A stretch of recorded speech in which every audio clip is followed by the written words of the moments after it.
See, as horrible and racist as America can be, America is still the wealthiest country on the planet, and it's a country that's full of opportunity. And in fact, let me ask you all this question: how many of you agree with me that if you raise a black child to and you buy stock for them when they're young, so they have $250,000 in the bank by the time they're 25, so they don't have to go to work for anybody.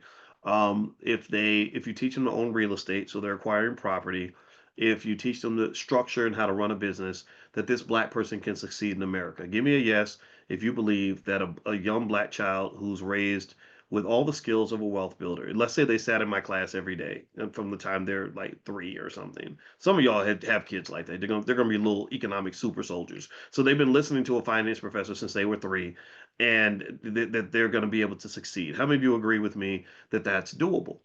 Right?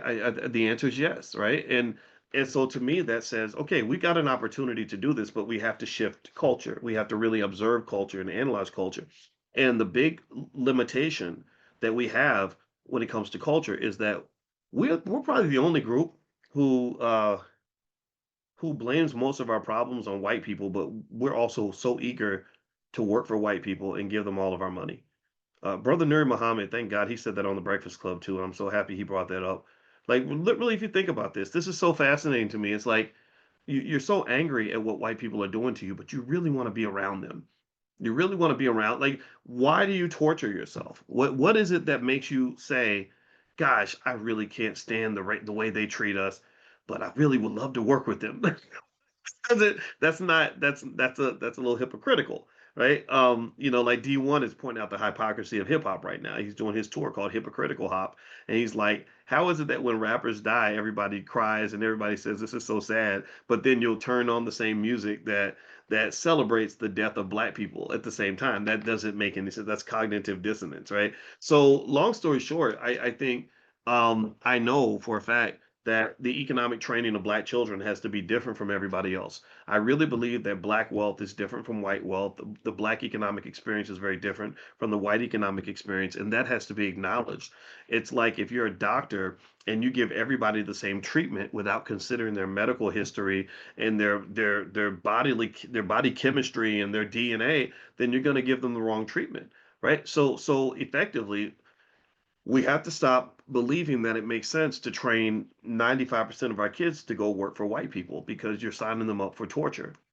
Instead, black children should be trained on those things that I mentioned before. Number one, every black baby should have stock when they're born. You should buy stock for that child, for that family, from the time they're a little baby. No matter whatever you can buy. If you can pay a cell phone bill and a car note, you can buy shares of stock. We've talked about this. That's what the 5-year pledge is all about.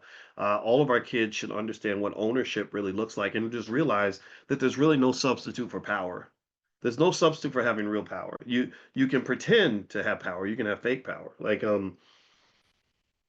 Like the people that run BET have fake power. I mean, they'd host the hip hop awards and stuff, and really thought that was like a representation of black culture. But then when the people that have the real power, namely the people that run Paramount, the Trump administration, etc., stepped in, they said, "Okay, party's over. Get out of here." Right? And they had no ability to stop that. And that's what happens when you are substituting for the hard work required to assemble power. Um, Assembling real economic power is just something that typically takes time. If somebody gives you power and you get it quickly, like because they gave you a certain job or whatever, that's not sustainable in the sense that the minute somebody pulls the plug on you, it's done, it's over.